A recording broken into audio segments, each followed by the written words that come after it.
Friends, welcome to my channel. তো দেখো সামনেই রয়েছে ছোট ছোট মিক্স কিছু মাছ।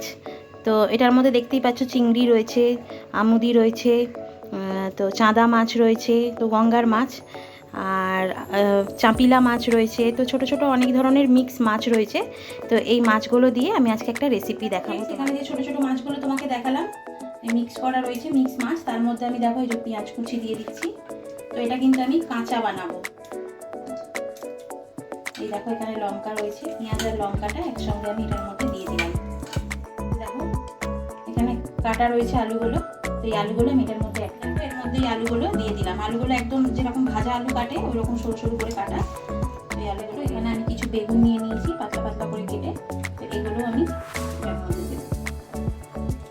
দেবো লঙ্কা গুঁড়ো, একটু ঝাল ঝাল হওয়ার জন্য একটু বেশি পরিমাণে লঙ্কা দেবো। তোমরা যে যেমন ঝাল পছন্দ করো সেই হিসাবে দিয়ে নেবে। আর দেবো জিরের গুঁড়ো।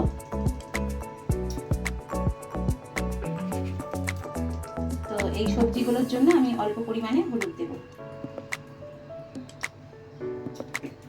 ধনিয়া পাউডার,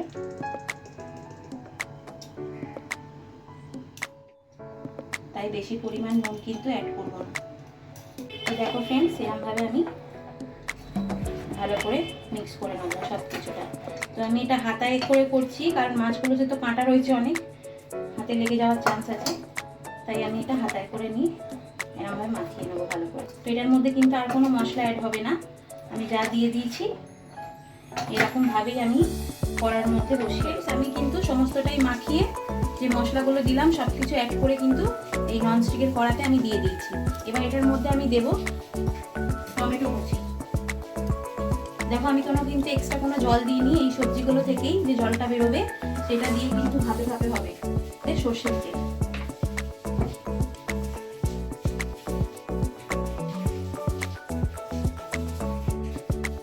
লো ফ্লেমে হবে।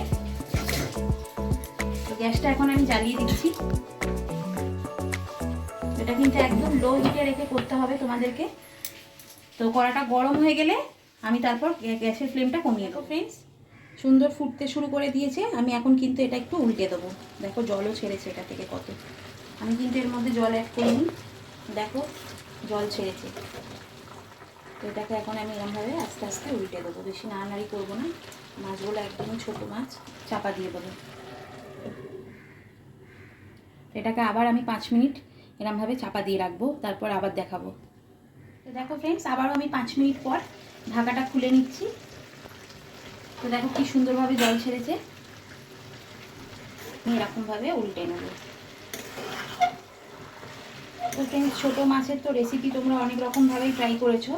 তো এরকমভাবেও একবার ট্রাই করে দেখো। এটা কলা পাতাতেও খুব সুন্দর রান্না করা যায়। কলা পাতা, লাউ পাতা, ওগুলোতেও খুব ভালো লাগে।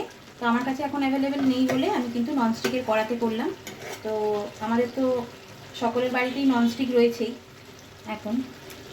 তো এরকমভাবে তোমরাও ট্রাই করে দেখবে। আবারও আমি এটাকে চাপা দিয়ে দিলাম। দেখো ফ্রেন্ডস, আবারও আমি 5 মিনিট পর ঢাকাটা খুলছি। তো এখন আমার কিন্তু রেডি হয়ে গেছে।